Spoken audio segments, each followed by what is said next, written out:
Rose and Ed from TLC's 90 Day Fiancé are something else. In all honesty, their relationship doesn't have a lot going for it. The two are so vastly different people that there's bound to be conflict. For starters, the age difference between the two is 30 years. Ed even has a daughter who's older than Rose.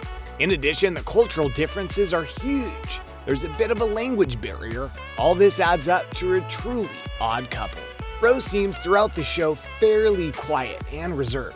She may just be a little camera shy, but Ed seems to get away with saying the whole bunch of slimy stuff while she continues to hold her tongue. Well, hold no more because Rose finally broke her silence about Big Ed. Let's see how this whole thing unfolded.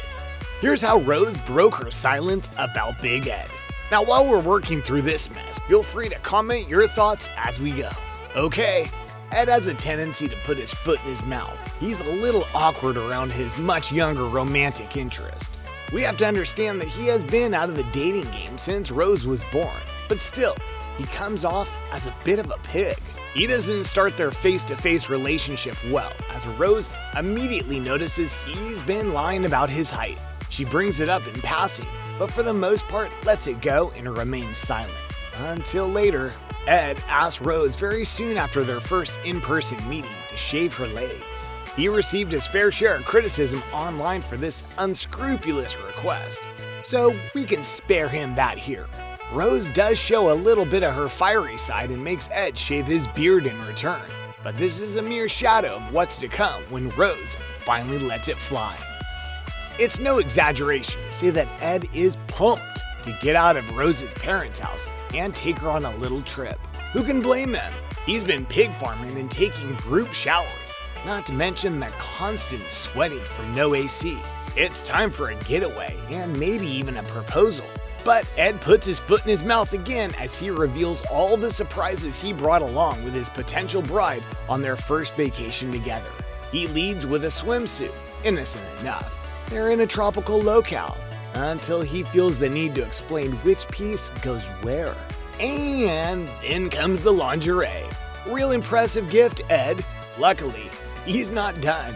Big Ed tops his whole gift-giving extravaganza off with a toothbrush to remedy Rose's not pretty breath.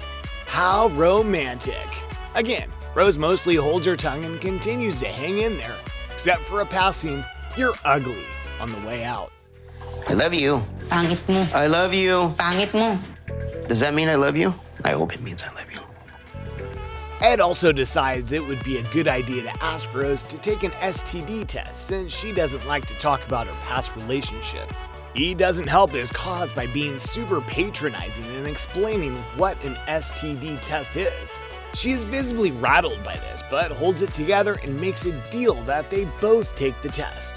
Sounds fair to me. If she needs tested, he needs tested. But Big Ed just doesn't feel safe having his blood drawn in a foreign country.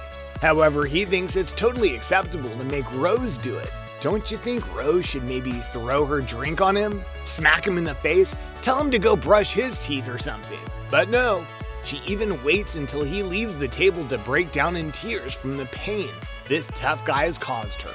But just wait, her moment is coming. It seems like the ever-patient Rose might be able to put up with all of Ed's crap and get past it for the sake of their relationship. But when Ed drops the news that he's not having any more kids, Rose has had enough. The next morning, she is nowhere to be found. Who can blame her? I'm hoping she went back home and will never talk to Ed again. But no, she comes back, and after she's had some time to think, we get to see the real Rose, as her facial expressions changes from kind and patient to fierce. She unloads on all of Ed's misdeeds that belittled and hurt her. A speechless, open-mouthed Big Ed is stunned as the woman he lied to and repeatedly offended reads him the riot act. She goes through a laundry list from his height to the toothbrush thing all the way to STDs and the vasectomy ending with a resounding "I'm done." I'm sure if he wasn't already, after Rose is finished ripping him up and down, Big Ed can consider himself safely neutered. If that wasn't good enough, the real magic happens when Rose grabs her own camera without producers and staging and takes to Instagram to lay into Ed. and the uncensored version of Rose, of which before we only saw glimpses, is awesome. Remember the face and the look in her eyes during the breakup? That is exactly the Rose we see for this entire live stream. She calls Ed fake and a pig while accusing him of only using her to gain fame. She says he embarrassed her and that she kept quiet, but now she's talking and she has got more to say. She repeatedly calls Ed a liar, says he's all talk and that he never cared about her or her son. She claims that the whole sister asking for money incident was a lie and urges her viewers not to listen to Ed because all his words are lies. I don't know about you, but after watching her just take all of Ed's insensitive gaffes, I found Rose's rebuke of no manners Ed to be extremely satisfying. Finally, this dude got the stinging response he had coming to him. You know what else is extremely satisfying? Subscribing to Behind the Screen. Try it. Ring the bell and you'll always be the first to know when more TV and movie videos hit the airwaves.